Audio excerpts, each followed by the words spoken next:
அது எதிர்மறை அப்படின்னு சொல்லுவோம்.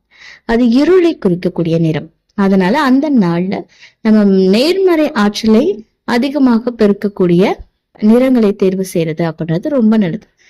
அதனால கருப்பு நிறத்துல நீங்க போட்டுக்கிறதையும் வாங்குறதையும் தவிர்த்துக்கோங்க. அதே மாதிரி தோளால் செய்யப்பட்ட பொருட்கள், ஒரு பேக்கோ இல்ல ஒரு ஷூவோ, ஏதோ ஒரு தோளால் செய்யப்பட்ட பொருட்களை அன்னைக்கு நம்ம வாங்குறதை தவிர்த்துக்கிறது அப்படின்றது ரொம்ப நல்லது.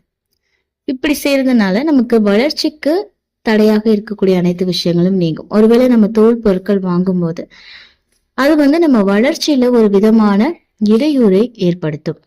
அதே மாதிரி இந்த மது அன்னைக்கு நாள்ல நம்ம தவிர்த்துக்கிறது அப்படின்றது ரொம்ப நல்லது. ஏன்னா இது எதிர்மறை சக்தியை ஈர்த்து வீட்டுடைய புனிதத்தன்மையை பாதிச்சிடும்.